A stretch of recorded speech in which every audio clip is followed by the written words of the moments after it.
So in this video we're going to work on our jazz walks. A jazz walk is basically just a way of getting around while looking pretty and not looking pedestrian.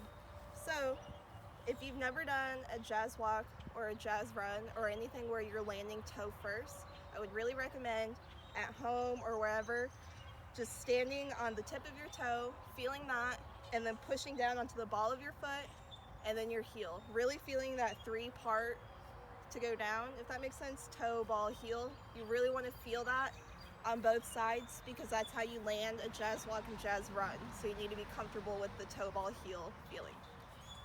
So to do a jazz walk, we're going to start with our right foot behind us and our left leg in front of us turned out already. We're going to hit coupe. So I'm going to show you from the front. So we start here. Coupe is when your foot, in this case it's your right foot. Your right foot's going to slide up to your ankle. It's going to have, if I wasn't wearing shoes, you could see that like the arch of my foot kind of cups the ball of your ankle. Coupe kind of sounds like cup. That's how I remember it. So we'll go, for this, we're going to go 5, 6, 7, 8. Instead of waiting for one, we're going to initiate on 8 so that we hit coupe. Coupe is very important. You hit it every single time, and that's to make sure that you are turned out. If you haven't seen the video about the jewels, we'll get there, but you're trying to show your inner thighs, okay? So that you're in turnout. So we'll go 5, 6, 7, 8, 1. If you can see, I'm touching my toe, okay? This whole time, toe, ball, heel. Toe, ball, heel. I landed my first step. So 5, 6, 7, 8, toe, ball, heel. Okay? And then this was 1. 5, 6, 7, 8, 1. 2 is coupe. So we're gonna do every even count is coupe, every odd count is a step to make it easier to remember.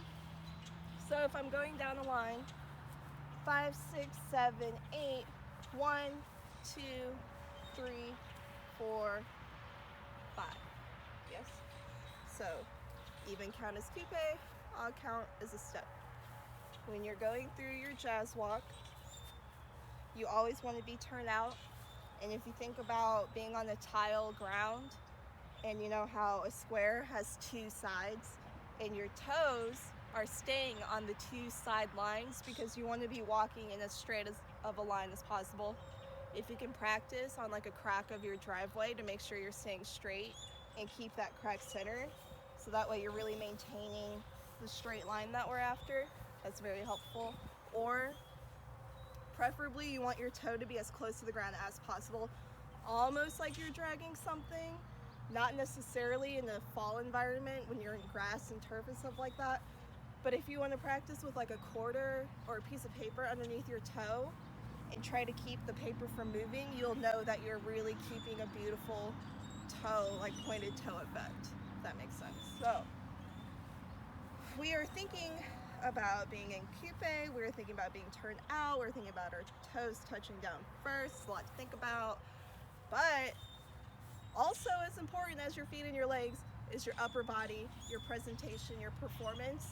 So even though there's a lot happening in your legs and through all of these exercises, you have to maintain a upward performance appearance. The more you practice performing, the easier it'll be when it comes time to actually do it.